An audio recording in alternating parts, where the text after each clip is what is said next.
It's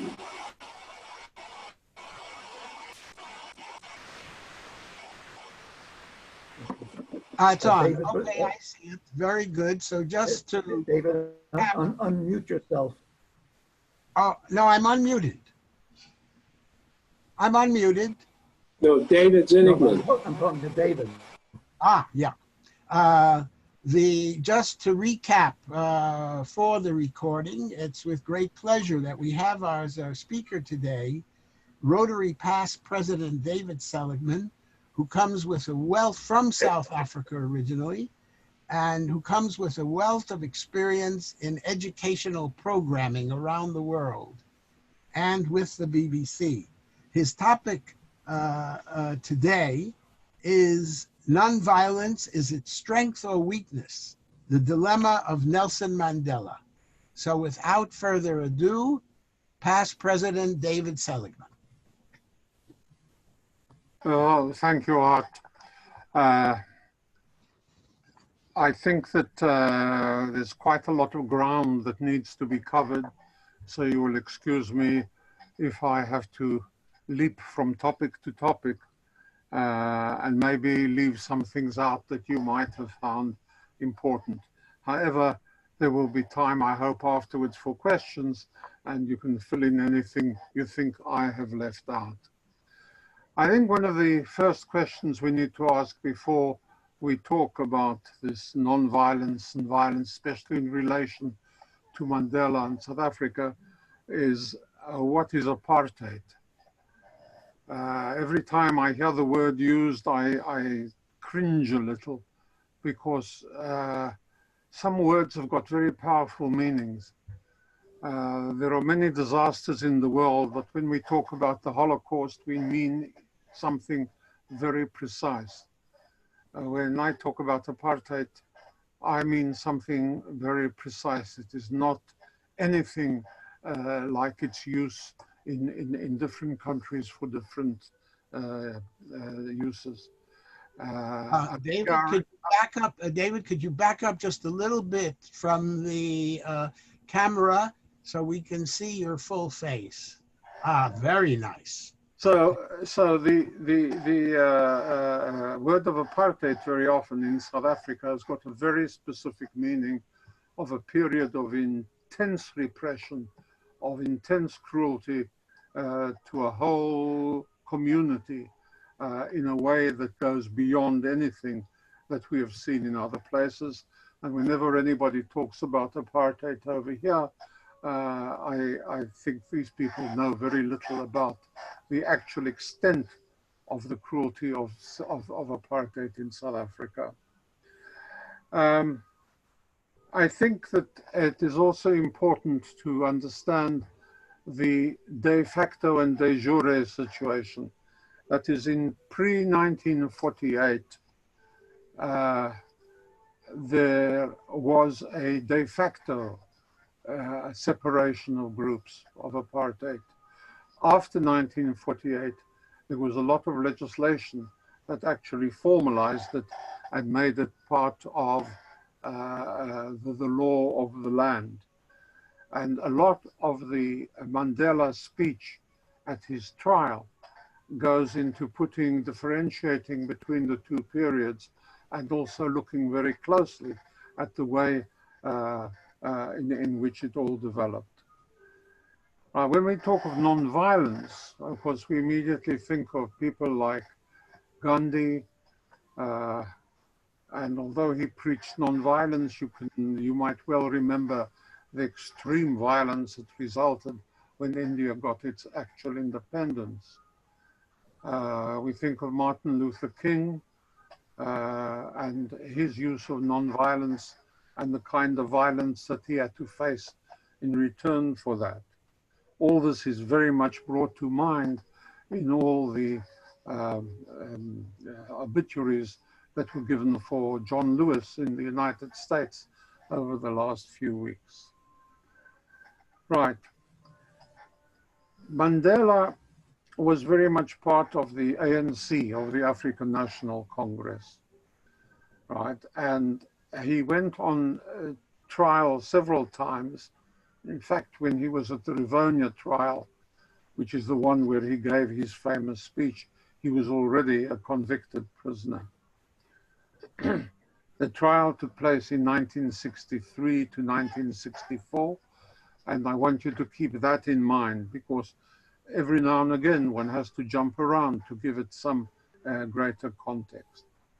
South African legislation as it existed, in fact, got worse and worse from 1948 onwards. The Nationalist Party, which won the election after the war, was a party that had supported the Nazis, which meant that the South African Army in the Second World War was a voluntary army, not one that came through national mobilization. I remember very clearly that election in 1948.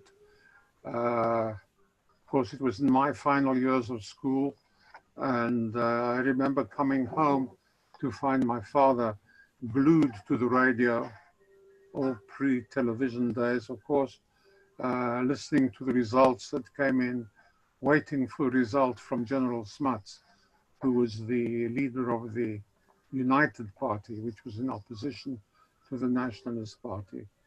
And when the result for Smuts came out, I remember my father more or less collapsing, because Smuts was defeated in that election too.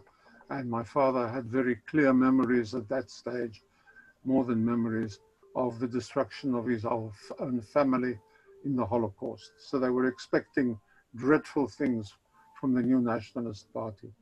The Jews did not have worried in South Africa because they were considered to be white. So the legislation that affected the blacks did not affect them at all.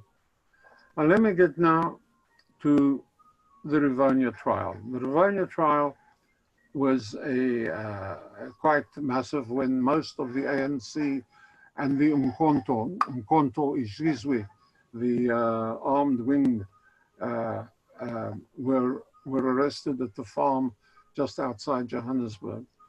Included Mandela, included a number of both African and white supporters. Some people escaped.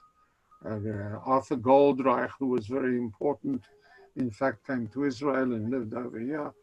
Dennis Goldberg did not manage to escape and was one of the people charged at the trial. Now the importance of that trial was critical because this was the almost complete leadership of the African nation at that time and in South Africa. Mandela's speech before the defense started, I think, is one of the great speeches, political speeches of all time.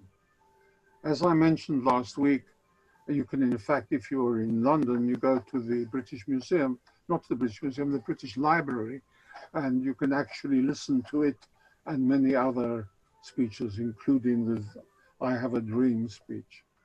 But the Mandela speech sums up both the history, the economic situation, the legislative situation, educational, and so on. Now, I will be reading parts of the speech to you and comment in between. I ask you to forgive me, my eyesight is not what it has been in the past, and I might have trouble at times with the reading. So, Mandela started his speech. He says, I hold a Bachelor of Arts degree and practice as an attorney in Johannesburg for a number of years in partnership with Oliver Tambo. Oliver Tambo, another one of the accused. I'm a convicted prisoner serving 5 years for leaving the country without a permit and for inciting people to go on strike at the end of May 1961. At the outset, I want to say the suggestion made by the state in its opening that the struggle of South Africa is under the influence of foreigners or communists, and I'll have much more to say about that, is wholly incorrect. I have done whatever I did, both as an individual and as a leader of my people, because of my experience in South Africa and my own proudly felt African background, and not because of what any outsider might have said.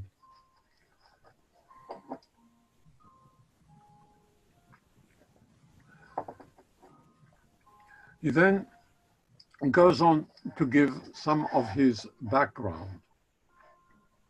It is in my youth in the Transkei, one of the provinces on the east side of the Cape. I listened to the elders of my tribe telling stories of the old days. Amongst the tales that related to me were those of wars fought by our ancestors in defense of the fatherland. The names of Dingaan and Bambata, Hinsa and Makana, Moshushu and Sukukuni were praised as the glory of the entire African nation. I hoped, I hoped then that life might offer me the opportunity to serve my people and make my own humble contribution to their freedom study, to their freedom struggle. This is what motivated me in all that I have done in relation to the charges mentioned against me in this case. Now, he talks about Dingaan and the other old leaders of the 19th century, the African leaders. I, of course, learned about them in school from the other side, that is, of the battles that the Afrikaners from the Great Trek, when they moved from South Africa, from the Cape Province, north to get away from the British, to eventually establish the Boer republics in the Transvaal and the Orange Free State. And then, of course, these African chieftains, kings, were painted in totally different colors. They could not be trusted. They were treacherous. In the discussion, in the meetings together with the Boers and the battles with the Boers, they behaved badly, and so on. So you got very different narrative, and it might make us think a little about the way narratives occur even in our own time. So he said, having said this, and Mandela continues, I must deal immediately and in some length with the question of violence. Remember that the Boer republics were born in violence, right? I must deal immediately and at some length with the question of violence. Some of the things so far told to the court are true, but many are untrue. I do not, however, deny, and this is what happens throughout his statement. He does not deny any of the charges brought against him, that I planned sabotage. I do not deny. I did not plan it in the spirit of recklessness because I have any love of violence. I planned it to result of a calm and sober assessment of the political situation that had arisen after many years of tyranny, exploitation, and oppression of my people by the whites. I admit immediately that I was one of the persons who helped to form Mkonto al-Sizwe, the spear of the nation, and that I have played a prominent role in its affairs until I was arrested in August 1962.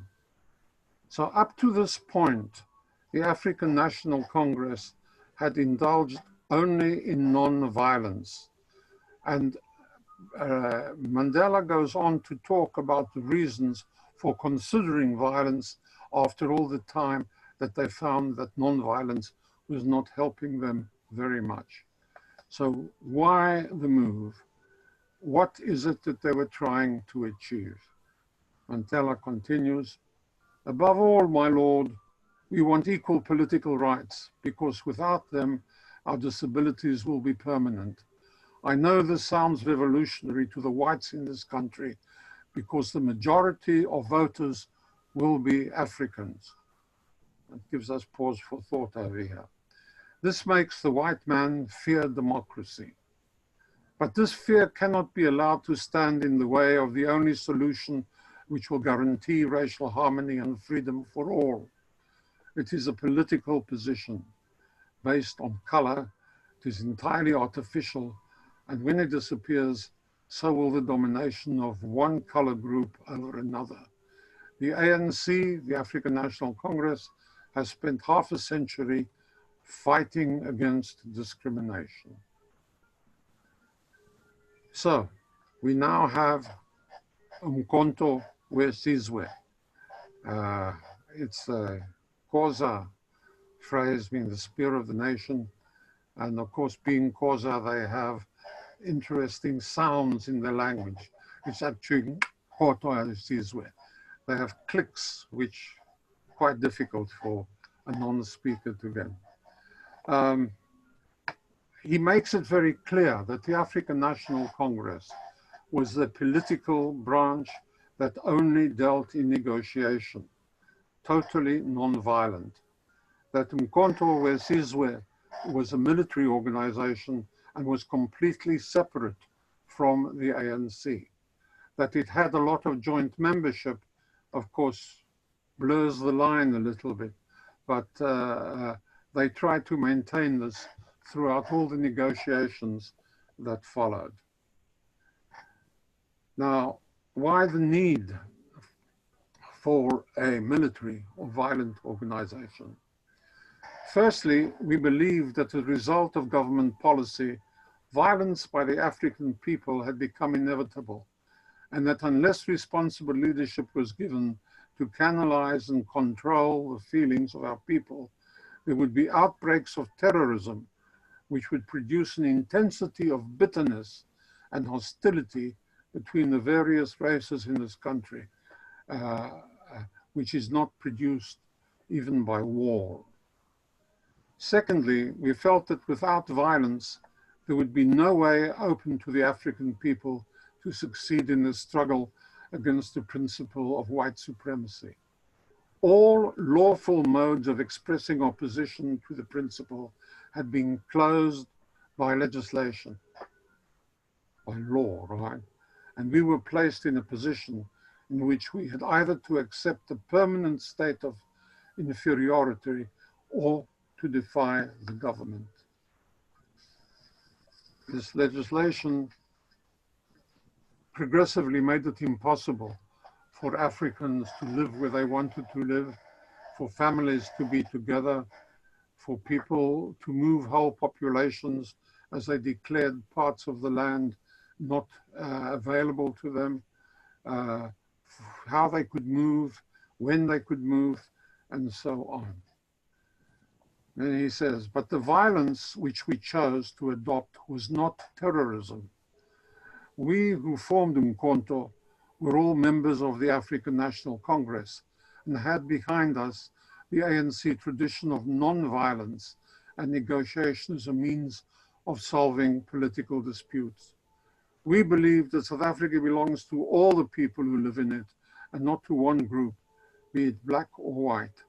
We did not want an interracial war and tried to avoid it up to the last minute. Having then gone through all this, he talks about the background to the establishment of the African National Congress itself.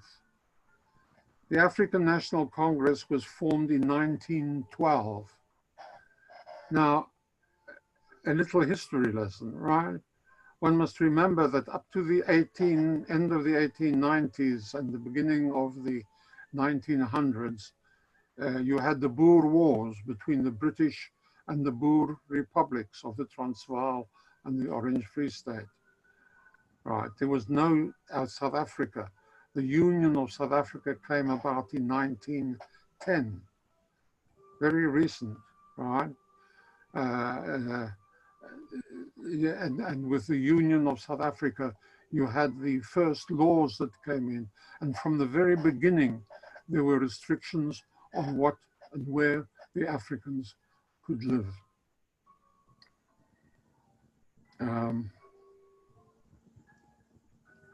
We believe that South Africa belongs to all the people who live in it, he said, for the black and white. They did not want an interracial war which was something that all white South Africans feared from the very beginning. So the African National Congress was formed in 1912 to defend the rights of the African people, which had been seriously curtailed by the South Africa Act, and which were then being threatened by the Native Land Act.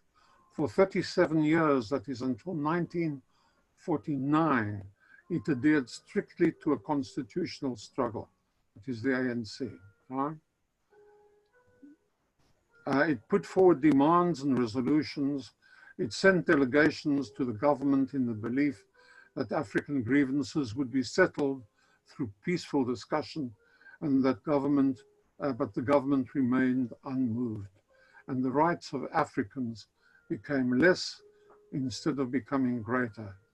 In the words of my leader, of Mandela's leader, Chief Luthuli, who became president of the ANC in 1952, and who was later awarded the Nobel Peace Prize, who said, "Who will deny that 30 years of my life have been spent knocking in vain, patiently, moderately, and modestly at a closed and barred door?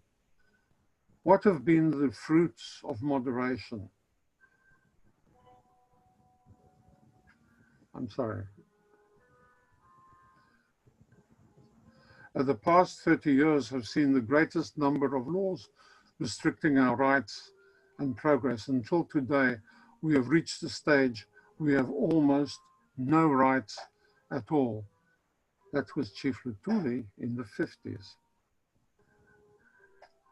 Now, as I mentioned before, 48 was the year of the nationalist government, and it was only in 1987 that after Mandela and the others had been sentenced, that talks began with de Klerk, who was Prime Minister at the time.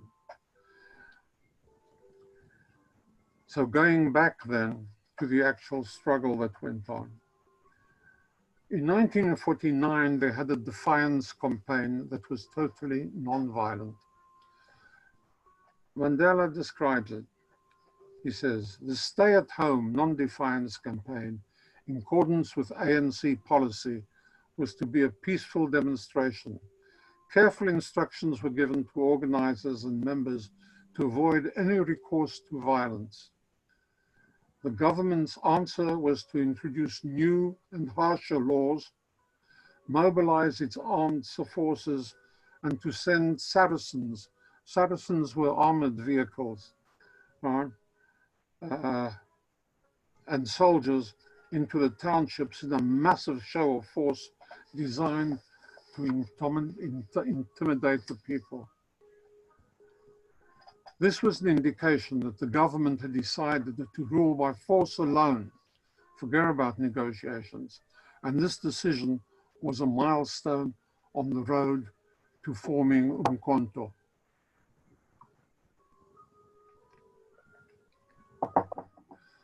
When some of us discussed this in May and June in 1961, it could not be denied that our policy to achieve a non-racial state by non-violence had achieved absolutely nothing, and that our followers were beginning to lose confidence in this policy and were developing disturbing ideas about terrorism. There now arose a danger that these groups would adopt terrorism against Africans as well as whites, if not properly directed. Remember that there was not only the African National Congress, there were other groups much more extreme who were in fact demanding the kind of violence of terrorism, and they needed to be controlled. So what kind of violence did they intend? He says, 4 forms of violence were possible.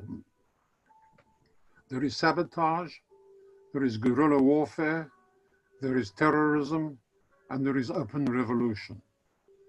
We chose to adopt the first method, sabotage, and to exhaust it before any other decision. Attacks on the economic lifelines of the country were to be linked with sabotage. on government buildings and other symbols of apartheid, but not on people. These attacks would serve as a source of inspiration for our people.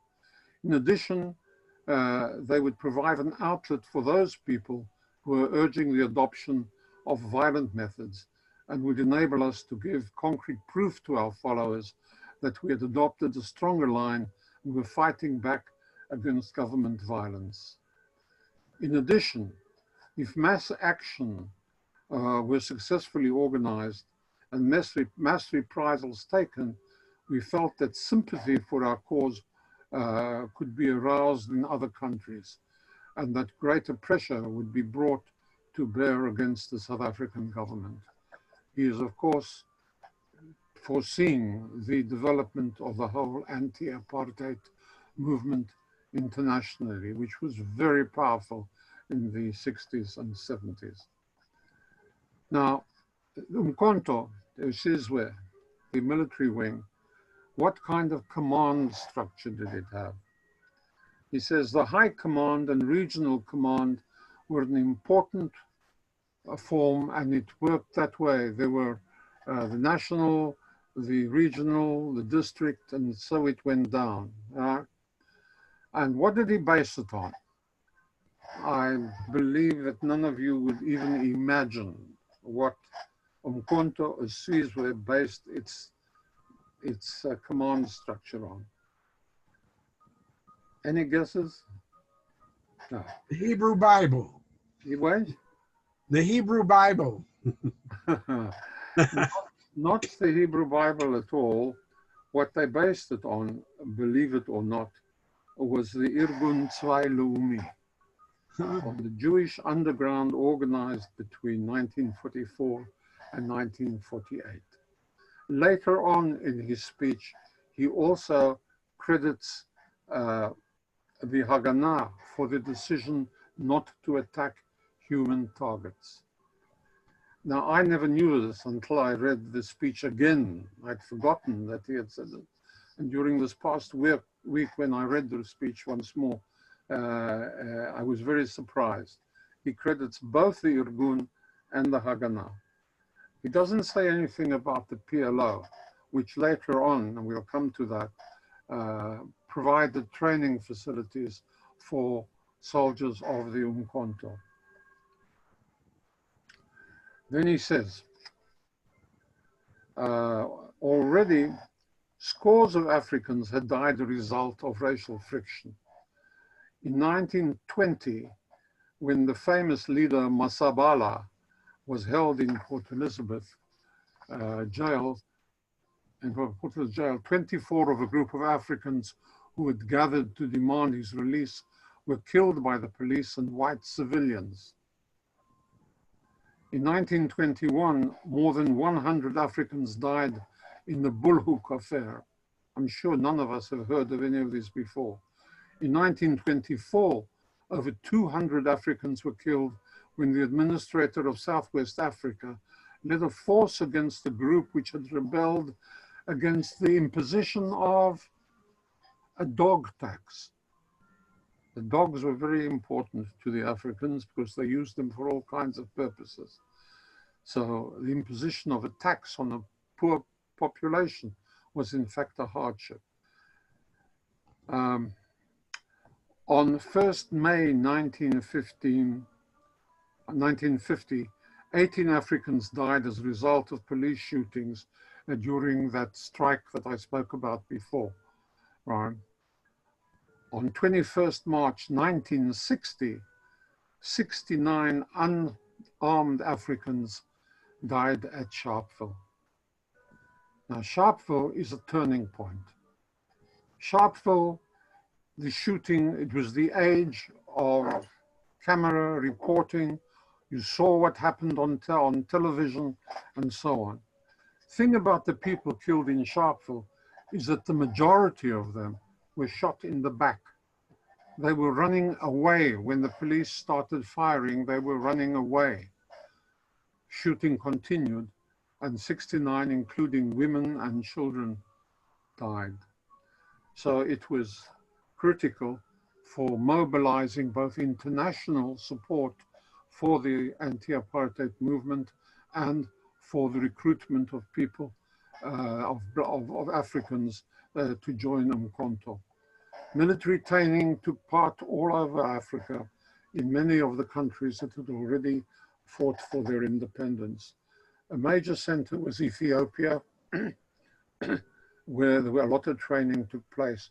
Also in Algeria and a number of the North African countries.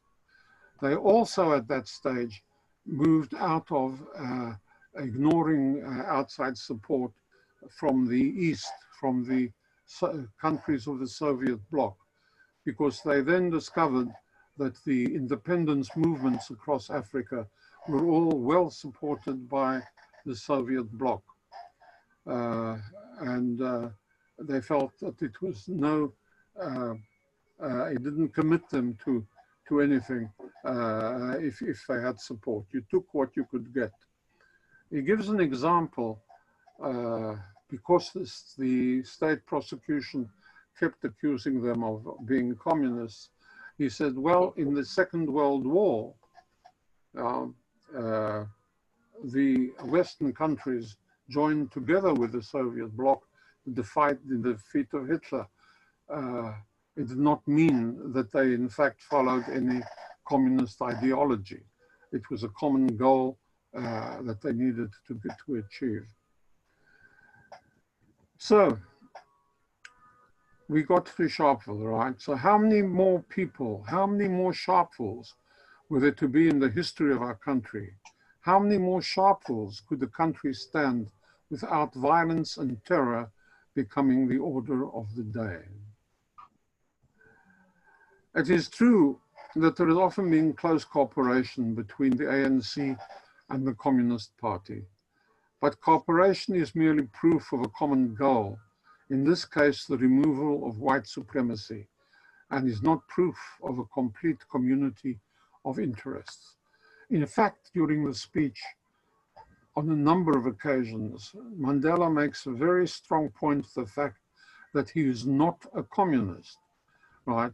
Both politically and ideologically.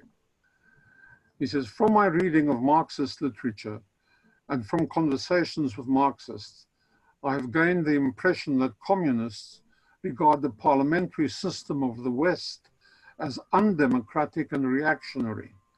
But on the contrary, I am an admirer of such a system.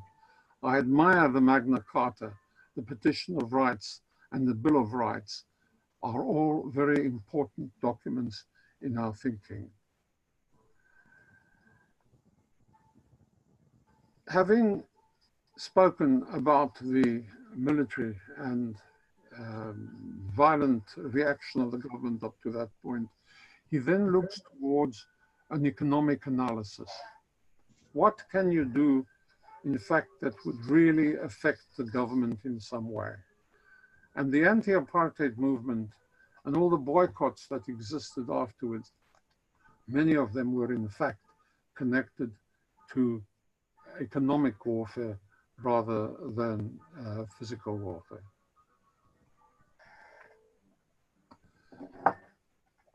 Mandela says, South Africa is the richest country in Africa and could be one of the richest countries in the world. But it is a land of extremes and remarkable contrasts. The whites enjoy what may well be the highest standard of living in the world, whilst Africans live in poverty and misery. Poverty goes in hand with malnutrition and disease. The incidence of malnutrition and deficiency diseases is very high amongst Africans. Tuberculosis, pellagra, kwashiorkor, gastroenteritis, and scurvy bring death and destruction of health. The incidence of infant mortality in the African community is one of the highest in the world. There are two ways to break our poverty. The first is by formal education, and the second is by the worker acquiring a greater skill at his work and thus enabling him to earn higher wages. As far as Africans are concerned, Both these avenues of advancement are deliberately curtailed by legislation. Then he gives a fantastic example of the nationalist government's attitude towards African education. They try to bring it about by something called the Bantu Education Act. The Bantu Education Act aroused considerable opposition in the country. But he talks about a statement made in Parliament. The policy of Bantu education, about which the present Prime Minister, who was at that time Verwoerd, said during the debate on the Bantu Education Bill in 1953, he said, "When I have control of native education," remember Africans were referred to as natives, "I will reform it so that natives will be taught from childhood to realize that equality with Europeans is not for them. People who believe in equality are not desirable teachers of natives. When my department controls native education, it will know for what class of higher education a native is fitted and whether he will even have a chance to use this knowledge."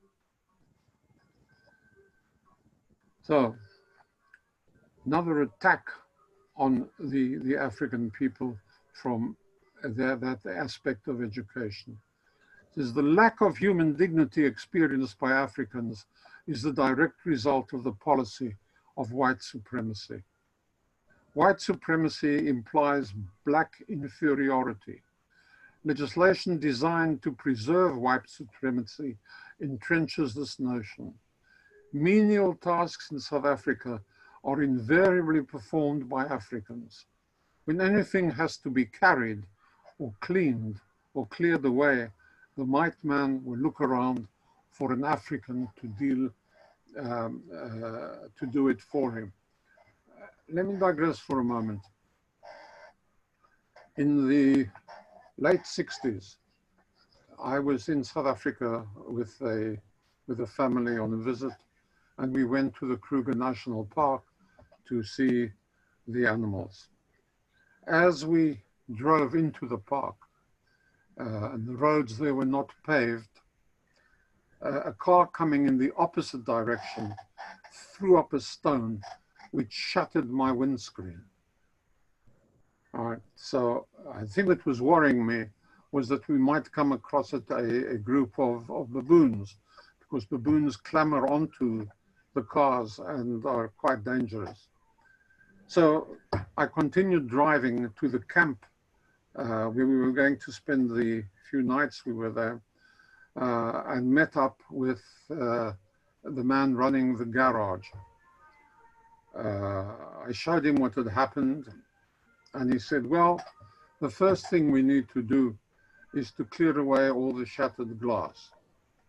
So I said, "Right," and I started clearing it up. And he said, "No, no, no, not you. I will call a boy to do it." A boy being an African man. "I will call a boy to do it because you might cut yourself." An example of this kind of just, taking it for granted that you would not do the menial work. Remember, that the Afrikaners were very much a very religious group of people. It has been said many times that they believed very strongly that the children of Noah were Ham, Shem, and Japheth. I think that's right. I'm looking for our people who would know. Yes, that is Ham, Shem, and Japheth, right, isn't it? Ham was supposed to be the father of all the people of Africa, and he had been cursed. He had been cursed to be a hewer of wood and a drawer of water. Right. And there was a strong belief that this was the role of the African, not to be anything more than a servant to one of the white population. Right. So Mandela had gone through different aspects. He had gone through the legislation, he had gone through the education, he had gone through the various ways, the violence, and so on. And then he made the speech, rather the end of his speech, which I am told was incredible. He just held the court spellbound. I am told that when he finished, there was utter silence, right? People were stunned because it was a kind of tour de force. And if you had ever heard Mandela speaking, you would know that this was a man who was not only a much respected leader, he was a very good speaker, a very good orator. He was also non-violent. There was never any shouting. It was always reasoned argument. And the end of his speech, I will read the last paragraphs. It says, Africans want to be paid a living wage. Africans want to perform work which they are capable of doing, and not work which the government declares them to be capable of. Africans want to be allowed to live where they can obtain work and not be endorsed out of an area because they were not born there. Africans want to be allowed to own land in places where they work and not to be obliged to live in rented houses which they can never call their own. Africans want to be part of the general population and not confined to their own ghettos. African men want to have their wives and children live with them where they work and not be forced into an unnatural existence in men's hostels. All the mines, and remember the mines are one of the major centers of employment for the blacks in the urban areas, had these men's hostels where the families had to stay on the reserves that were kept for them. African women want to be with their menfolk and not be permanently widowed in the reserves. Africans want to be allowed out after 11 o'clock at night and not be confined to their rooms like little children. Africans want to be allowed to travel in their own country and to seek work where they want to, and not where they wanted to live, and not where the Labor Bureau tells them to. Africans want a just share in the whole of South Africa. They want security and a stake in society. Above all, we want equal political rights, because without them, our disabilities will be permanent. I know this sounds revolutionary to the whites in this country, because the majority of voters will be Africans. This makes the white man fear democracy. But this fear cannot be allowed to stand in the way of the only solution which will guarantee racial harmony and freedom for all. It is not true that the enfranchisement of all will result in racial domination. Political division based on color is entirely artificial, and when it disappears, so will the domination of one group over the other. The ANC has spent a half century fighting against racialism. When it triumphs, it will not change this policy. This then is what the ANC is fighting for. Their struggle is a truly national one. It is a struggle of the African people, inspired by their own suffering and their own experience.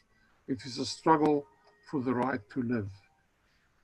During my lifetime, I have dedicated myself to the struggle of the African people.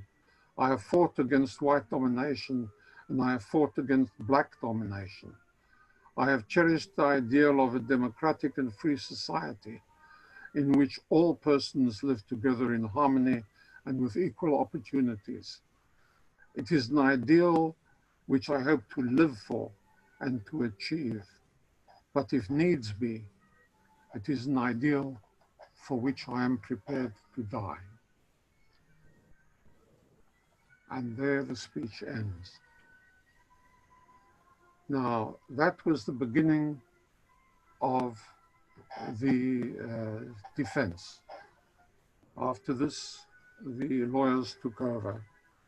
Remember that the prosecution was seeking death sentences for all the accused.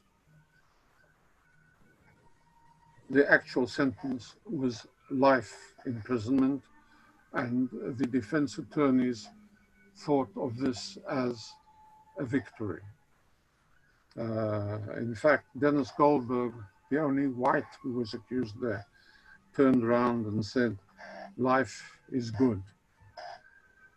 So the sentences begin, and even with the sentences, the government maintains apartheid.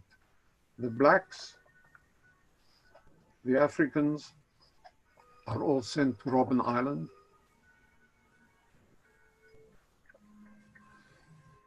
An island not far from Cape Town, from which nobody who uses a prison, only as a prison, nobody had ever escaped from it, while Dennis Goldberg was sent to Pretoria Maximum Security Prison. Dennis Goldberg has spent about 20 years in prison, and then was freed at the intervention of the Israeli government, which he always denied, but that is in fact what happens. I think it is well worth looking to the period 25 years on after the sentence. The anti-apartheid movement had been very effective, both in economic terms and in cultural terms, which were many arguments about. The government in South Africa was beginning, very important. South Africa had been forced to withdraw and not participate internationally in sport.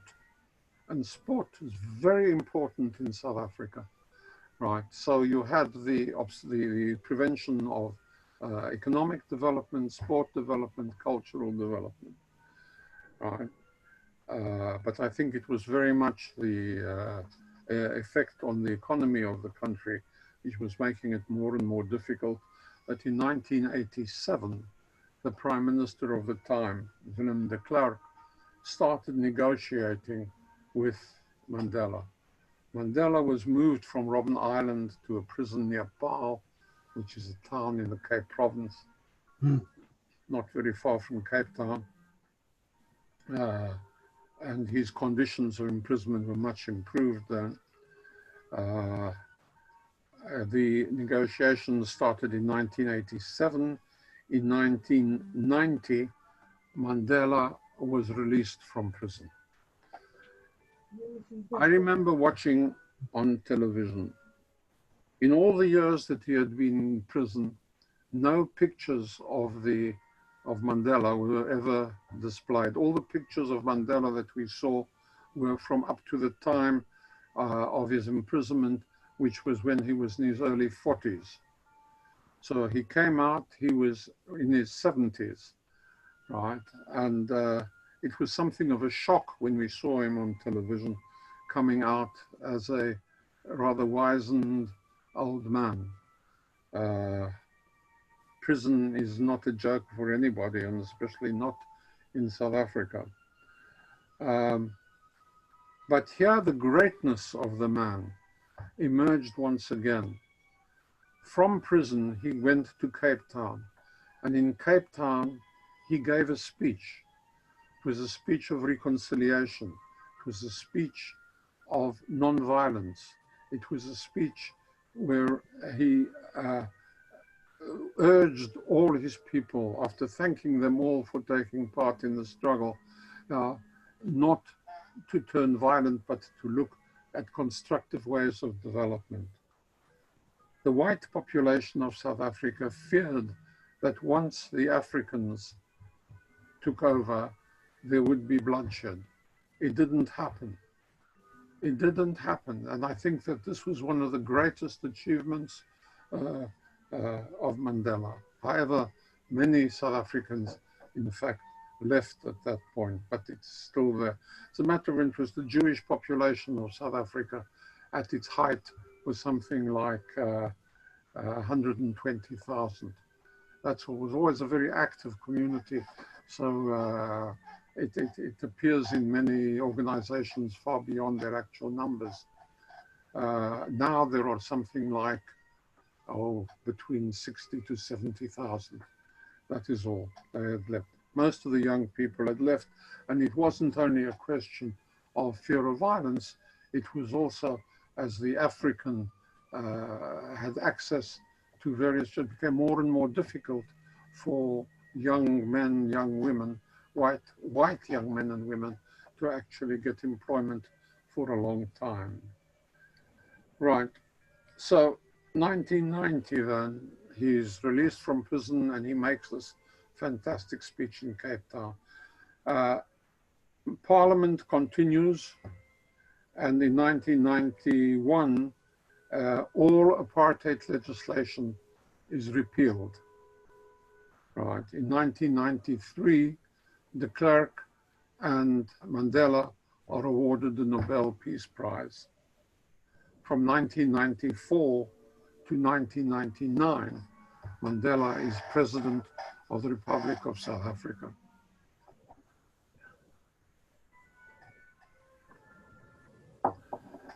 Now, there are many stories, and I'm drawing to a close.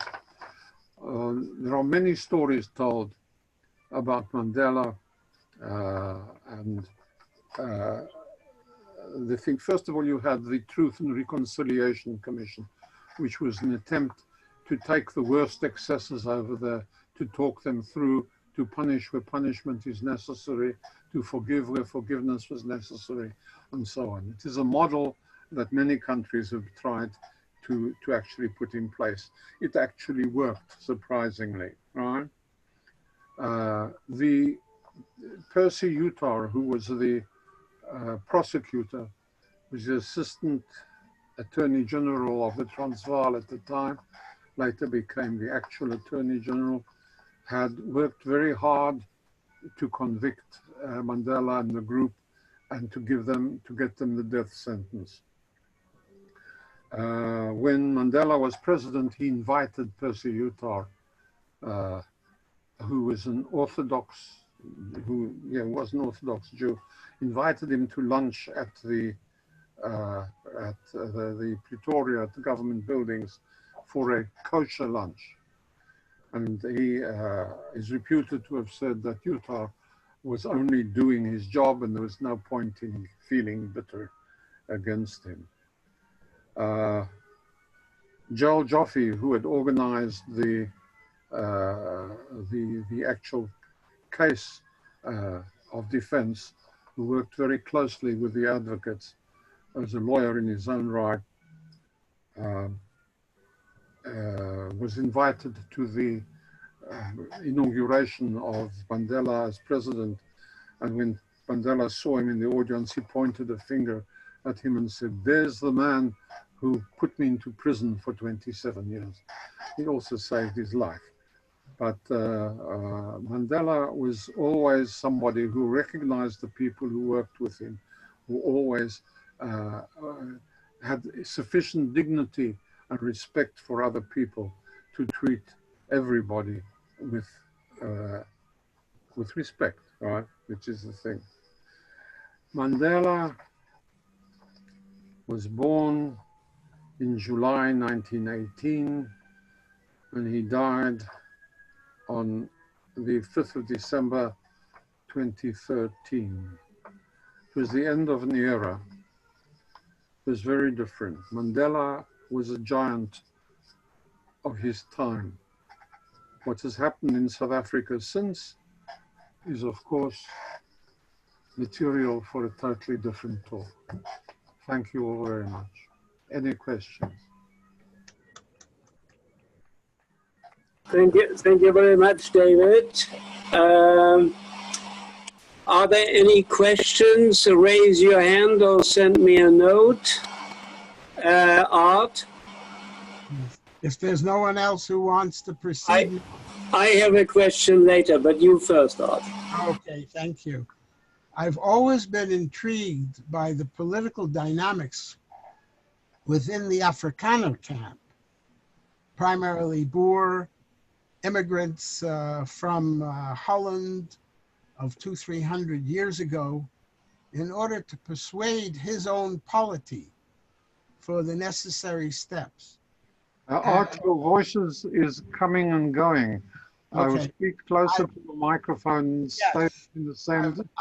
Yes, I've always been intrigued as to what the political motivation was, besides the untenable nature of the situation that South Africa had found itself. How did he win over some of, or many of the diehards within his own polity, within his own political constituency? And it always occurred to me that he may have said, if you can't find them, if you can't fight them, help them to join us. Let's give them an economic and other stake, a minority, of course, the elite of the blacks in South Africa. Give them an economic stake in a new non-racial South Africa, and the experiment will succeed. To what extent is that true? From the perspective of the Boers, which means, by the way, in Dutch, all it means is farmers. Well, Nothing to do with Boerish. the Afrikaans community. Remember, when we talk about the Boer, we mean the Afrikaner as well. Boer means farmer in Dutch. They as a community, there were very many of them found it virtually impossible. Immediately afterwards, they tried to establish a new Boer republic in parts of South Africa, but this, of course, was never allowed to happen. And then, of course, they all calmed down, and many of the extreme Boer organizations disappeared, or who knows, maybe they're underground. But you don't hear of them, you don't see them. And the other thing was you actually find that Afrikaans, which was the there were two, English and Afrikaans were both required languages in South Africa. Afrikaans virtually disappeared, right? You don't see notices in Afrikaans. You'd hardly ever hear on my last visit to South Africa, which was last year, both in Cape Town and Johannesburg, I think I heard Afrikaans being spoken once, right? Whereas before you would have heard quite a lot of it. As far as the African population is concerned, how did he bring those in? First of all, by the adoption of... No, David, my question was not about the African population, but about the Afrikaans. Well, How did he win them over? Because if he wouldn't have had at least a resignation to... He did not win them over. De Klerk had a tough time convincing the Afrikaans population of the way he was going to go. The Afrikaans population, I think I've already said, many of them tried to establish a separate Boer republic, which failed. Quite a large number of them emigrated. Interesting, there's a paradox there. Many of them immigrated to the African countries north of South Africa, where they were snapped up, especially the big farmers, right? Because they were very good farmers, right? And the farmers were very successful. So you found that a number of the African countries north of South Africa took quite a large number of Afrikaans farmers to help them develop their agriculture. There's immediate responses, and I've spoken about that, and there is long term as things change and you actually find there is no bloodshed as such, and then people stay.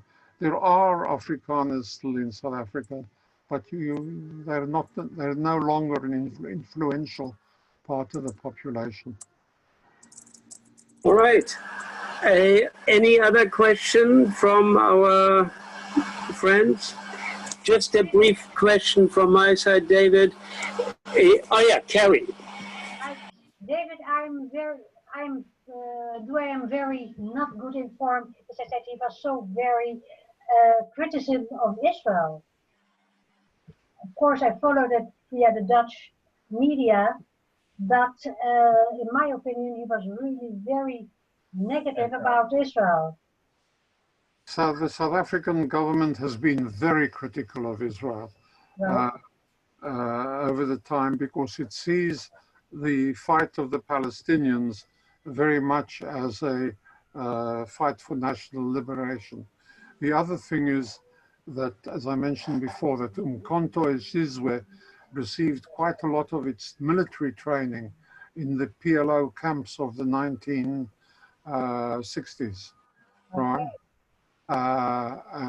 So there is quite a strong affinity, quite an affection between the African population and the Palestinians. It's very interesting because a number of the whites who were part of the African National Congress were Jews themselves. Right. And they come out with some of the strongest anti-Israel comments that you can imagine. They are not very friendly, right? But you also find that one of the problems, one of the failures of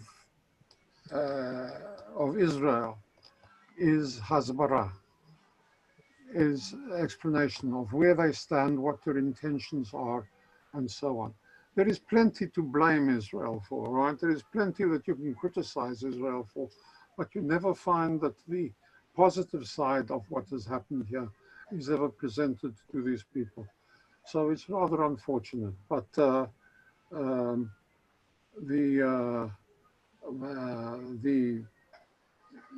important thing over here in South Africa is that a lot of the information over there is very skewed, and even after all this time, you actually find that some people come out with some very strong anti-Israel and anti-Jewish, anti-Semitic comments. Right.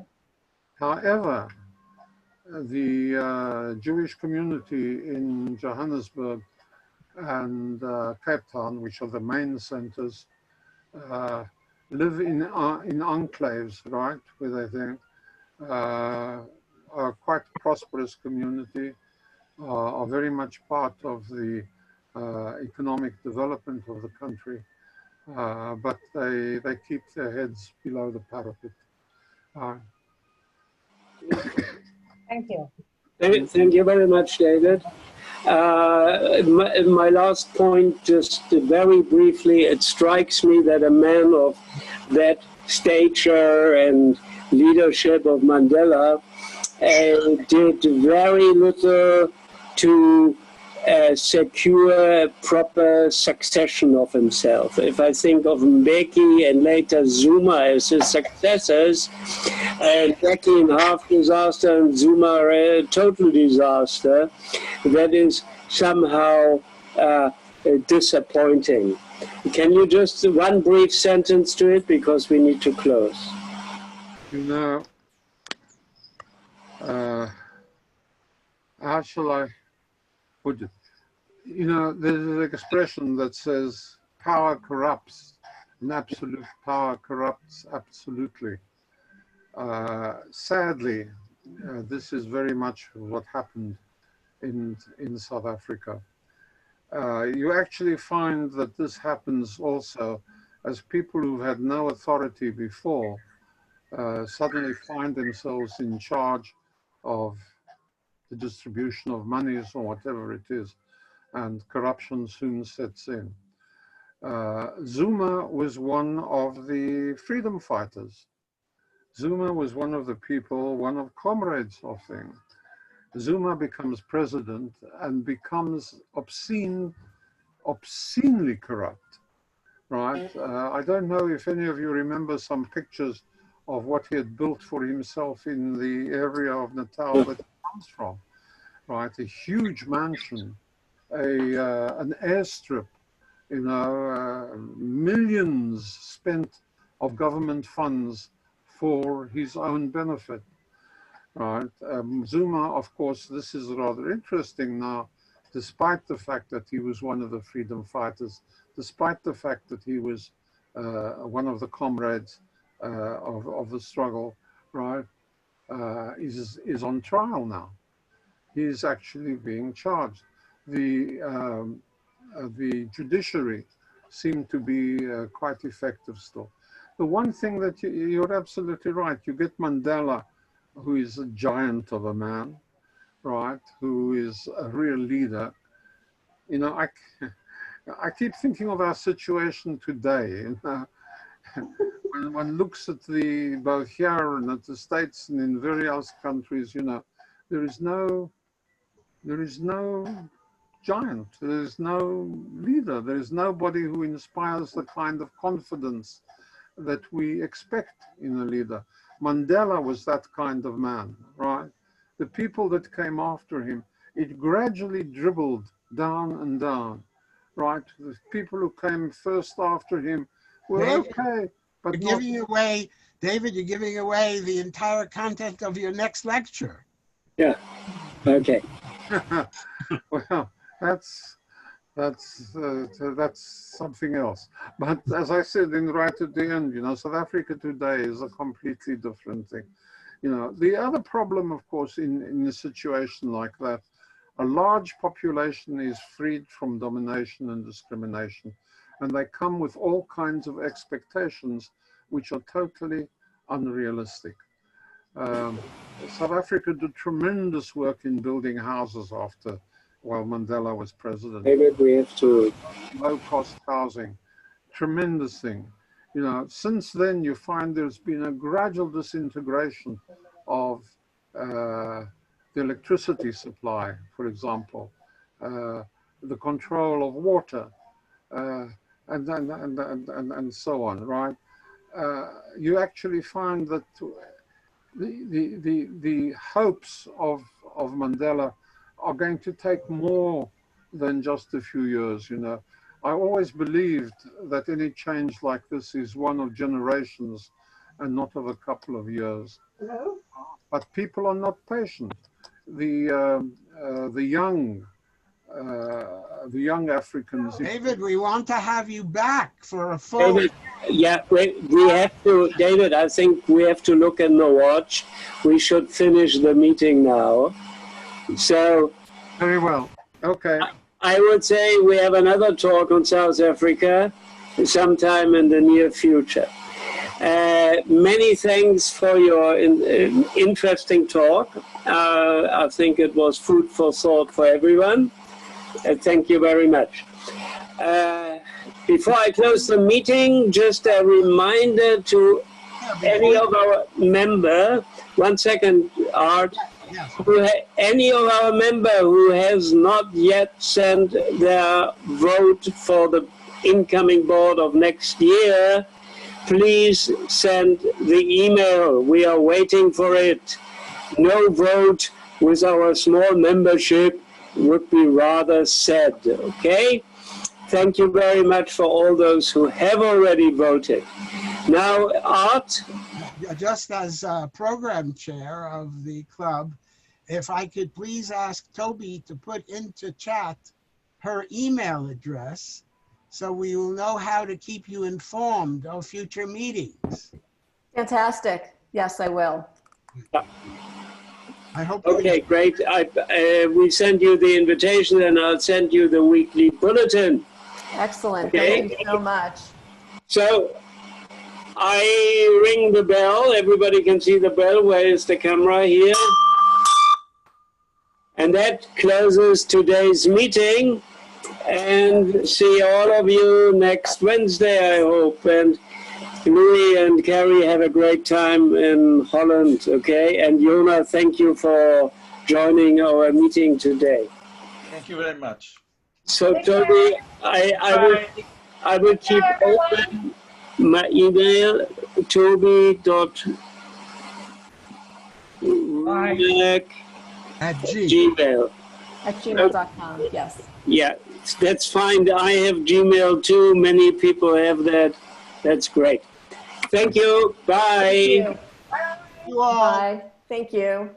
Bye. Bye, everybody. Bye, Eddie. Enjoy your beautiful time in Bangkok. Bye. Thank you. Thank you very much. Bye-bye. Thank you, David. Okay. Thank you, David. Right. Bye. Bye. Be well. Okay, I will end the meeting.